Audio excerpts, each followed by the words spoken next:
Makanya begini, la taqrabus salata wa antum sukara. Jangan kamu salat kalau mabuk. Mabuk dah boleh salat. Kiranya yo pe ibu sarang semayang, timu ayam serombongan. Makan padi jo. Pas sarang semayang pa. Yang makan padi bolak baca runyok pa. Lai dia ilang akal runyok baca lah qul huwallah. Qul huwallahu ahad Allahus samad. Tabang ambu ayam go sadonya pe. Itu perkara semayang namu itu tak boleh betul. Kata tak boleh begitu, Ibu. Bapak Ibu kalau ke salat, jangan ada di depan kita tuh yang mengganggu fokus.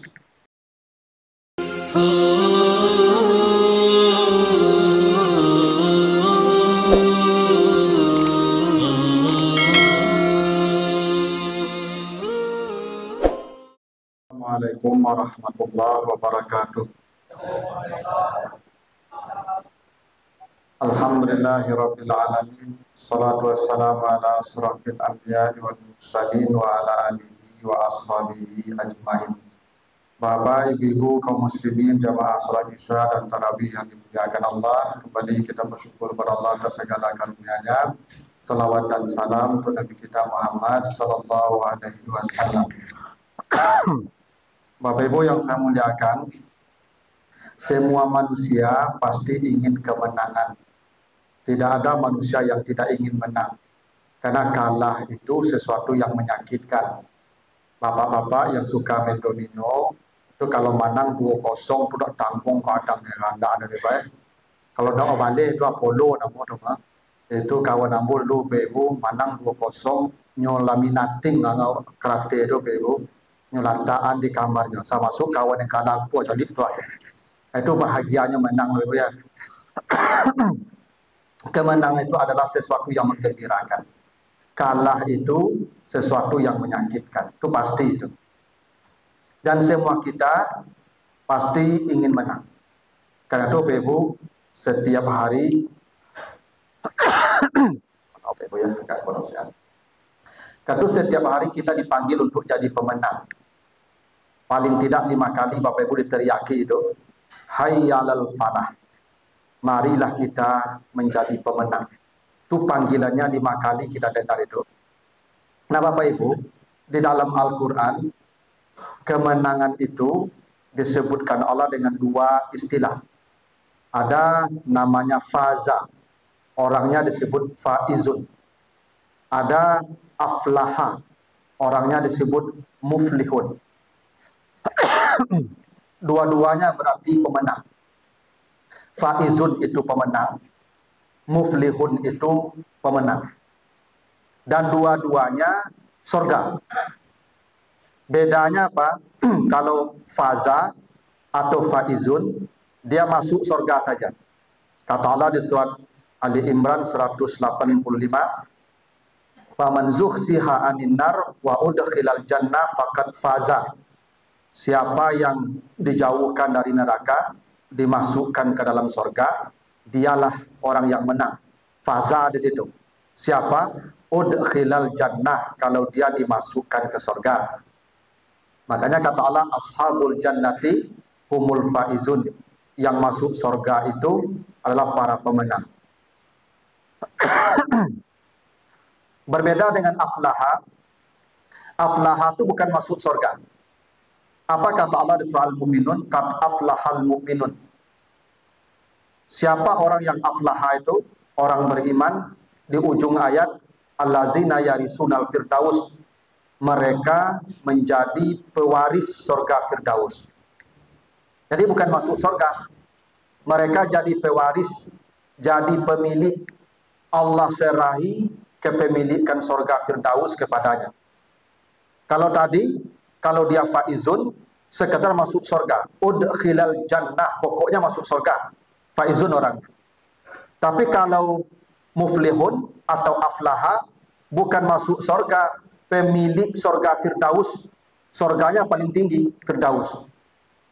Karena firdaus itu surga paling mewah, Bapak ya. Kata Nabi, surga itu 100 tingkat. Jarak dari satu tingkat ke tingkat kedua itu 500 tahun perjalanan. Jarak dari satu surga ke surga kedua itu jarak tempuh 500 tahun perjalanan. A'laha Firdaus, yang paling tinggi itu Firdaus surganya. Itu yang paling tinggi, yang paling mewah. Jadi kalau ibu-ibu dapat suami Firdaus, itu alhamdulillah ya, itu surganya paling tinggi itu. Ya, tapi kalau yang tidak dapat Firdaus, itu tidak akal itu. Ya, yang ado saya lah. Ya. Jadi surga Firdaus itu paling mewah, dan itu pemiliknya bukan masuk, pemiliknya itu aflaha orangnya, muflihun. Siapa mereka? Siapa mereka yang aflaha atau muflihun itu? Kata Allah, allazina hum fi salatihim khasimun. Mereka yang khusyuk dalam salat. Ini Ibu ya. Syarat orang masuk surga Firdaus bukan hanya masuk surga Firdaus, dia menjadi pemilik surga Firdaus itu kalau dia khusyuk salat. Khusyuk. Ada hal yang menarik Bapak Ibu. Begini. Tadi Bapak Ibu dipanggil hayyal falah. Hayyal salah, hayyal falah. Dan al-falah itu surganya Firdaus. Dan yang al-falah itu yang salatnya khusyuk. Apa hubungan dengan hayyal falah tadi? Bapak Ibu kalau ingin khusyuk salatnya, ingin dapat surga Firdaus, datangi yang manggil hayyal falah itu. Kalau Bapak Ibu dipanggil hayyal falah, artinya mari ke sini menjemput surga Firdaus. Itu maknanya itu. Ketika dipanggil hayyal falah, itu artinya Bapak Ibu dipanggil untuk jadi pemilik surga Firdaus. Kenapa? Karena surga Firdaus tadi aflaha. Dan mereka mendapatkannya karena khusyuk salatnya. Maka ketika Bapak Ibu dipanggil hayyal falah, datangi tempat yang manggil itu, maksudnya datang ke masjid, salatlah berjamaah di sana, pasti dapat al-falah, pasti surga Firdaus, pasti khusyuk salatnya. Kalau Bapak Ibu saya tanya, Bapak Ibu kalau di rumah sembahyang surah, di masjid berjamaah, mana yang capek sudah? Yakin ambo di rumah capek mawak sopirnya mah. Bisa kul huwallahu inna atena saya ikut mah. Ya, bakul inna atena kul huwallahu siman kecapek sudah saya.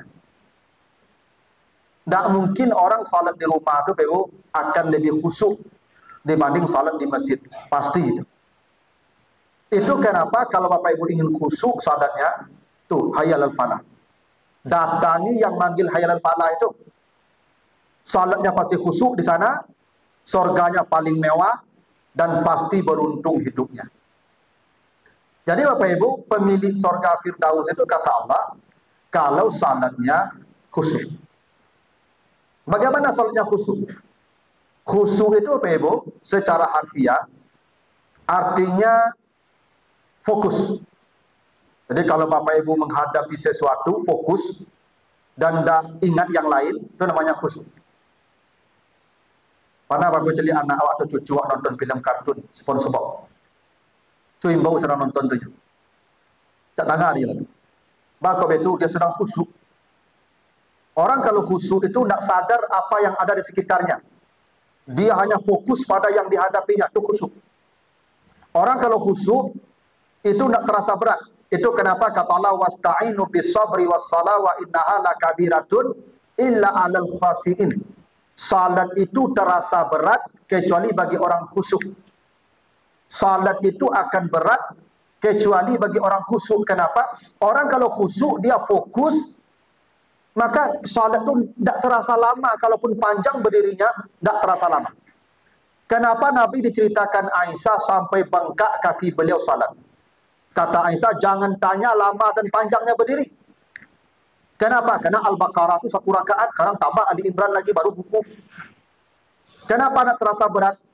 Kenapa nak terasa payah lama berdiri? Khusyuk. Orang kalau khusyuk, nikmat, tidak ada terasa berat. Gini, ibu bapak kalau pakai kata pilawi, mereka nampak anak muda sepasang duduk di batu. Di batu duduk itu mak. Dari jam 10 pagi sampai jam 4 sore di batu duduk nabi. Tidak terasa batu kare dia, tidak terasa hari angin dia. Bapak bisa beritahu khusyuk. Khusyuk itu tidak terasa waktu berlalu. Itu nikmat. Kenapa? Khusyuk. Bapak Ibu kalau khusyuk salat, Panjang pun imam baca ayat, tidak terasa lama. Pada babu sholat di Makkah, di Masjid Haram. Panjang kadang baca ayat itu, kadang itu sebentar rasanya. Kenapa? Nikmat, khusyuk. Itu khusyuk. Jadi Bapak Ibu, perintahnya tadi, kalau kamu ingin khusyuk salat di masjid, berjamaah. Tidak ada tempat yang bisa menjamin kita khusyuk, kecuali salatnya di masjid. Itu kenapa begini Bapak Ibu. Kenapa Nabi memberikan penghargaan lebih kepada orang yang salat di saf satu. Siapa yang datang di waktu pertama, dia duduk di saf pertama, salat di saf pertama, nilainya berkorban seekor onta. Tapi ingat Bapak Ibu ya, yang datang di waktu pertama, itu haknya saf pertama. Yang datang belakangan, haknya belakangan. Walaupun dia presiden. Ibu-ibu jangan mencatat-catat tampil di masjid. Kadang sajadah meninggal kemudian dia tak boleh cerita orang. Ada sebagian penyakit ibu-ibu macam tu. Kan sajadah belakang tu apa ilu. Kau sajadah tak boleh dansa orang lalu kemudian tiba. Digeser orang sajadah merang kurang tu. Karena di depan itu sab hak orang yang datang dulu. Yang dulu datang di Bungko, walaupun mohon maaf tukang sampah. Gubernur terlambat tu di belakang tu. Tak ada haknya di depan tu. Yang di depan, nilainya seekor onta korbannya itu. Tinggi nilainya itu. Kadang awak aneh kau Ibu ya. Kau Jumaid dah cok Pak. Lain dulu masuk masjid, pergi duduk di belakang. Lapaya Pak pengurus Bibu duduk ke Bungko. Yang datang dulu di Bungko, itu untung di situ. Sama je Cik Innova. Kadang ada seluruh je Pak pengurus. Cara membuat apa-apa jamaah duduk di Bungko, mudahnya baca. Seraan PD 100,000 Bungko tu. Lagi 1,000 di Bungko, nomor 2, 50, nomor 3, 20, nomor hampir 10, dan belakang RM500. Saya tak setuju. Ambillah saya seorang di mana hampir duduk.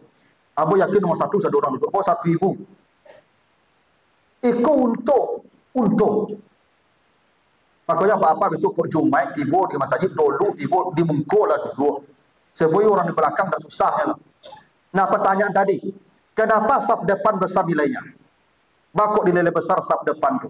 Di situ kekhusyukan terjamin.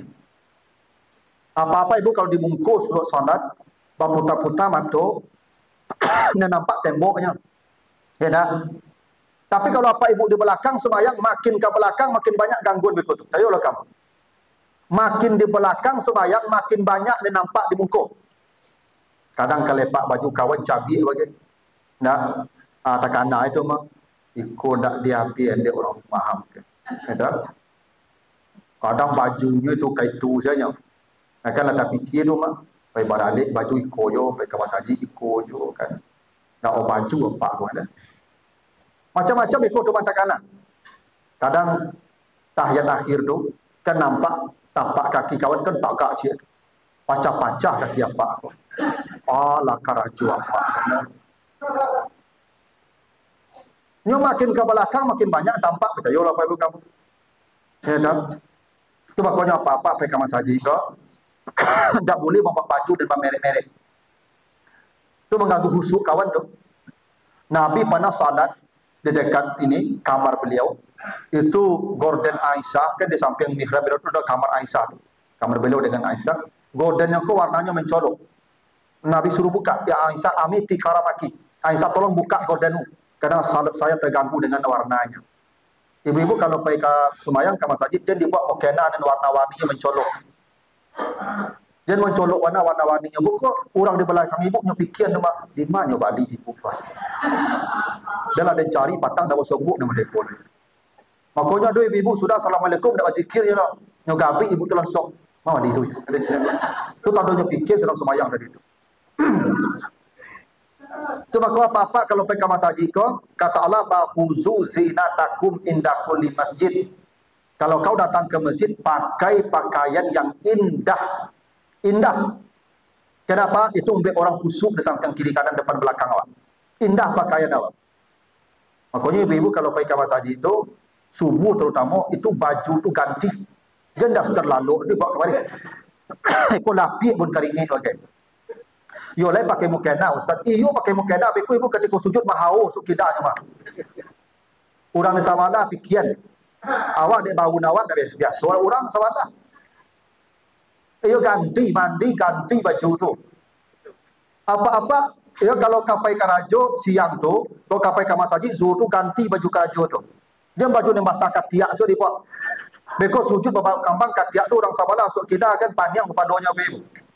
Menggaduh khusuk kawan nama tu mak. Mang betul. Termasuk apa-apa kau kawan masjid jangan buat baju merek-merek. Ba merek baju ni baca orang di belakang kau baca yo tu. Pastinya baca. Kadang merek kau sakit hati kau bagi. Yang baca gilo. Mana tak baca dah pak. Ya dah. Ni yang baca gila macam ni. Makanya Bapak Ibu, salat di masjid itu punya aturan. Karena khusyuk orang itu tergantung keadaan kita. Jadi makanya kata Nabi apa? Laula an asukka ala ummati la amartuhum bisiwaki fi kulli salatin. Kalaulah tidak membebani umatku, saya wajibkan mereka bersiwak menggosok gigi setiap salat. Ibu bapak kalau pergi ke masjid, gosoklah gigi itu. Gosok. Terutama subuh. Kadang-kadang awak kuadu tak sensitif Bapak Ibu. Malam lah makan jariang, lah makan pantai begitu. Pagi itu tak ada bergosok gigi. Ya, ambui takbirnya kancang lah. Ada memang orang takbir tu kancang ambui itu. Allah. Ya, sujud je dulu ambui-ambui ya Bapak Ibu. Sumpah. Orang di Sabana Bapak Ibu, yo mana payah mana nangok Bapak Ibu. Besoknya tanda ya Pak itu asal nampak Pak masuknya jauh dari kakinya dah. Makanya apa-apa itu kau pergi ke masjid itu gosok gigi. Mang betul. Jadi begini Pak Ibu. Khusyuk ini ada sebabnya internal, ada sebabnya eksternal. Kalau sebab internal dari dalam diri kita. Makanya begini kata Allah. Bagaimana supaya khusyuk salat? Allazina yazunnuna annahum mulaqu rabbihim wa annahum ilaihi raji'un. Setiap salat Bapak Ibu yakini itu salat terakhir. Bapak Ibu kalau salat ini Isya, jangan yakin subuh salat lagi. Jangan. Setelah Isya pulang mati. Malam ini mati. Subuh tidak ada lagi salat. Ya Bapak Ibu kalau yakin kita salat masih salat lagi besok tak akan khusyuk. Ya kadang ini Bapak Ibu, ibadah ni kalau kita meyakini itu terakhir, pasti maksimal. Begini, Bapak Ibu kalau dah tahu, seminggu lagi mati. Terus Ibu jadwal kan, hari Jumat besok mati. Saya yakin Bapak Ibu, ibadahnya pasti maksimal. Yakin betul. Mati dah tu. Yakin. Yo kalau Allah tahu mati kau dakik, pasti ibadah baik. Pasti itu. Ibu kalau tahu suami ibu mati seminggu lagi. Seminggu lain, kau tak malaikat kecek doktor. Kecek doktor ibu dah lama dah seminggu lagi kau. Apa yang ibu lakukan ke suami ibu? Apa yo kandaknya daging tu. Tidak. Apa yo minta daging tu.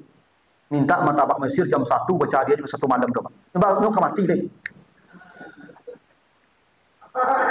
Kini bako ya sambanya tempe tahu. Nyo lama makan lagi dah tahu. Nyo maksimal kita berbuat tu pasti kadang kita sudah yakin mati.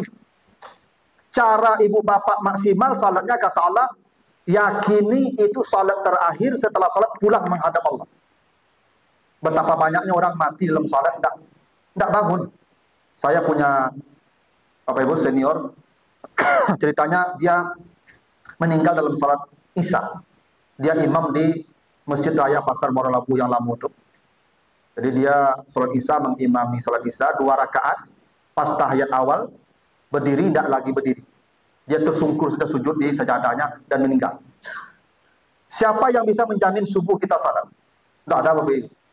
Makanya sebab internal itu dari diri kita setiap salat yakini itu terakhir. Pasti khusyuk.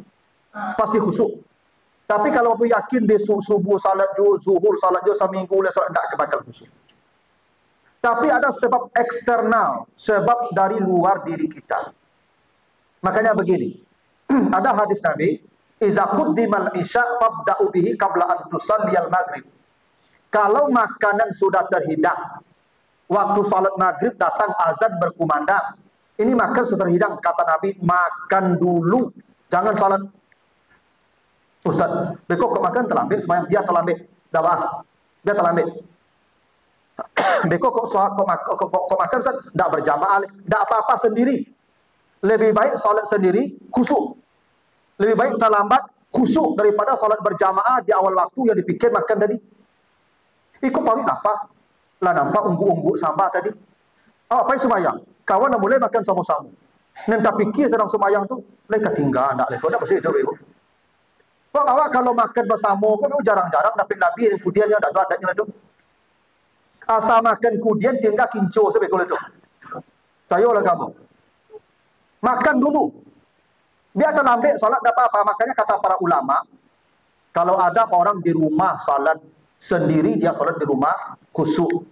Betul begitu adanya. Dia berjamaah tidak bisa khusyuk.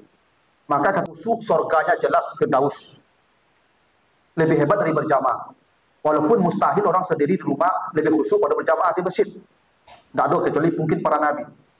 Maka kita di masjid. Tapi memang begitu aturannya. Artinya apa? Jauhi semua yang bisa mengganggu fokus kita. Makan salah satunya. Makan itu salah satunya. Makanya begini. La taqrabus salata wa antum sukara. Jangan kamu salat kalau mabuk. Mabuk tak boleh salat. Mabuk bukannya minuman keras. Orang yang mengantuk berat dilarang salat. Kenapa? Karena prinsip mabuk itu akalnya tidak fokus. Itu mabuk. Makanya orang kalau mengantuk tidak boleh salat. Misalnya begini, ibu bapak datang dari luar kota, di kampung. Tiba di Padang jam hampir subuh. Dari Padang tak lalu. Mato dan tanggung baritnya. Ditunggu subuh saja boleh orang azan. Tidur dulu. Jangan tunggu subuh. Tidur. Beko jam 8 jago Ustaz. Dia jam 8 subuh. Tak apa-apa kalau tak kalau jam 8 subuh. Niatnya mengkoda. Lebih baik begitu daripada apa sembahyang lu kadang mengantuk-ngantuk. Beko salah baca. Tidak boleh. Makanya Allah larang jangan salat kalau mabuk. Mabuk itu bukan yang minuman keras. Yang akal kita tidak stabil, tidak konsen, tidak fokus, tidak boleh salat. Maka mengantuk, tidak boleh sembahyang. Lalu sedulu. Lalu. Kenapa? Karena khusyuk itu nilainya sangat tinggi. Sangat tinggi nilai khusyuk itu. Makanya Bapak Ibu, ketika kita salat, jauhi perkara yang membuat fokus kita hilang. Ibu-ibu salat jangan sambil mengasuh cucu. Kau semayang cucu datang di bungkuk. Kau nyelelo kabel tak kajuk-kajuk serang semayang tu. Kau kalau semayang agen cucu kinduknya tu. Jangan sambil mengasuh semayang tu. Pasti fokus hendak. Tak ada.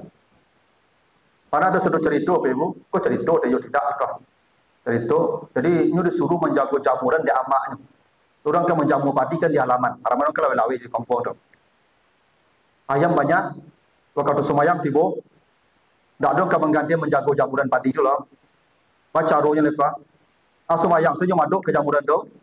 Kebetulan kiblat maduk ke situ. Semayang maduk ke jamuran tu. Kiranya yo ibu seorang semayang. Tiba ayam serombongan. Makan padi tu. Pas seorang semayang pa. Yang makan padi tu bolak baca rohnya pa. Lain dia hilang akal. Dia baca lah kul huwallah. Kul huwallahu ahad Allahus samad. Tak bangambu ayam ke sadonya pa. Itu perkara semayang namu itu tak boleh betul. Tak boleh begitu ibu. Bapak ibu kalau ke salat jangan ada di depan kita tu yang mengganggu fokus. Seperti eksternal. Makanya Bapak Ibu, kenapa ibu-ibu disuruh salat di rumah? Sebaik-baik salat perempuan di rumah. Kenapa di rumah perempuan disuruh salat? Tak semua perempuan ibu ya. Tak semua perempuan salat lebih baik di rumah itu. Satu, perempuan yang punya anak balita. Ibu yang punya anak-anak, ibu jangan bawa anak tukar saji. Jangan. Yang balita apa? Ini tidak bakal ibu. Beko nyola-nyolanya orang beko serang sujud. Nyoba lari sepanjang orang beko tu. Kadang awak ibu ada apa-apa atau ibu mampak cucu semayang ke saji. Nyola pen cucu juga. Loba lari sepanjang sah. Awak kacau mata di mungkul lah tak apa. Kata kaji-kaji bawa bentuk kerja pijak kacau mata tu. Nak mengadu dong.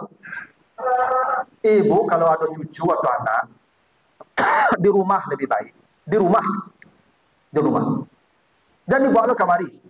Jangan ibu kurung di rumah, tak khusyuk sembahyang lo. Di rumah saja dulu.